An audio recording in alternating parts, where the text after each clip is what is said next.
జగన్మోహన్ రెడ్డి గారు అప్పులు చేశారంటే దానికి అర్థం ఉంది. అర్థం అనేది ఉంది. ఎందుకంటే ఎన్నడూ లేని విధంగా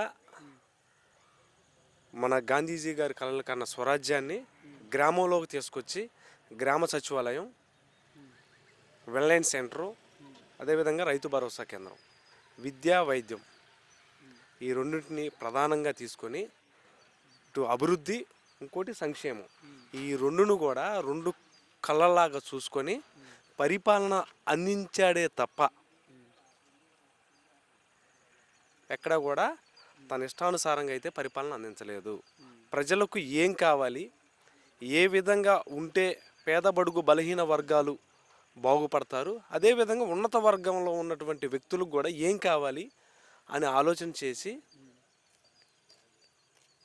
ప్రజలకు మంచి పరిపాలన అందించాడు. ఈ రోజున ఏదో అప్పులు చేశాడు, ఏదేదో చేసిండు అని చెప్పేసి అని బురజల్లుతున్నారు. ఇవన్నీ తప్పన్నా. ఎందుకంటే ఉన్న వాస్తవాలు మాట్లాడుకోవాలా.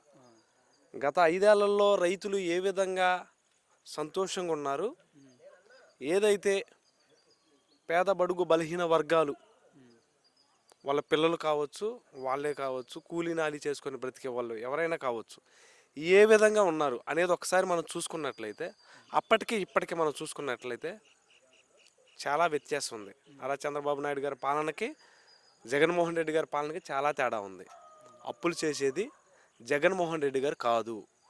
ఒకవేళ చేసుంటే అది 2 లక్షల కోట్లు, 3 లక్షల కోట్లు ఏదో ప్రజలపై వాళ్ళ అభివృద్ధి కోసమే పెట్టిండే తప్ప అతని సొంత స్వలాభాల కోసమో అతనికి పేరు రావటం కోసమో చేయలేదు.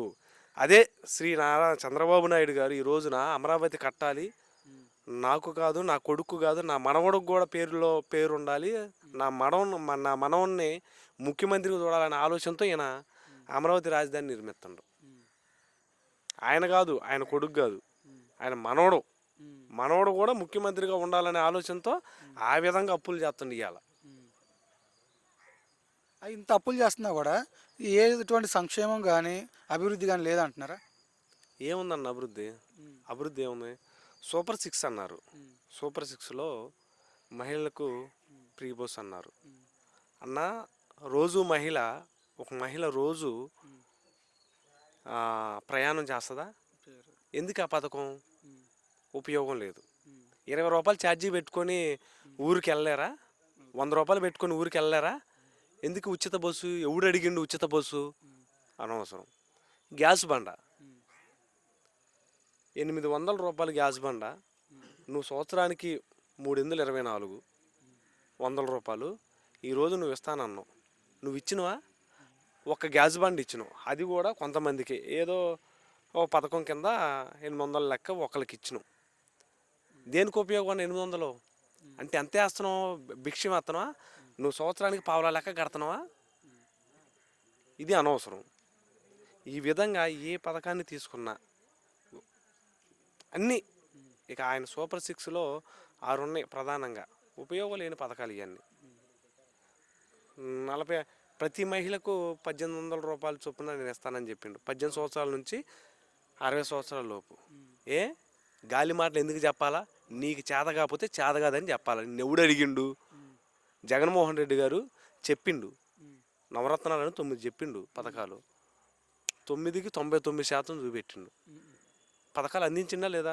నువ్వు సూపర్ 6లో ఒకటన్నా చేసినవా? ఎందుకు చేతగానే హామీలు? కాదు, వాళ్ళేం 100% పూర్తి చేశాము, ఎవరన్నా అడిగితే నాలుక మందం అనేసి ఒక మాట అన్నారు చంద్రబాబు నాయుడు కొద్ది రోజుల క్రితం. దీని ఎలా చూస్తారు? ఎవరికి మందాలయ్యో,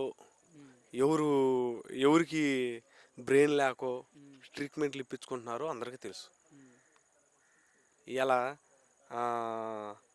ఏదో అంటారు చూసినవా, ఏదో ఉంటాయి కొన్ని, అవి నాకు తెలియదులే. సామెతలు నేర్చుకునేంత ఇదిలో లేము. వాస్తవంగా ఏంటంటే మందాలు ఉన్నది వాళ్ళకే. మందాలు ఉండోళ్ళే ట్రీట్మెంట్లు ఇప్పించుకుంటారు. నారా లోకేష్ గారు ట్రీట్మెంట్ ఇప్పించుకుంటుండో, అంటే పవన్ కళ్యాణ్ గారు ఎవడో రాసిన స్క్రిప్ట్లు 1కి 10 సార్లు చదువుకొని ఇక్కడికి వచ్చి మాట్లాడుతుండో. ఇవన్నీ మందాలు ఉండే మాట్లాడేది. మా వైఎస్ఆర్ కాంగ్రెస్ పార్టీ వాళ్ళకి మందాలు లేవు. మదం ఎక్కి మేము కొట్టుకోవట్లేదు. మదం ఎక్కి కొట్టుకునేది టీడీపీ, జనసేన, బీజేపీ ఇలా ఉన్నటువంటి కొంతమంది వ్యక్తులు మదం ఎక్కి కొట్టుకుంటున్నారు. అందరూ కూడా కాదు.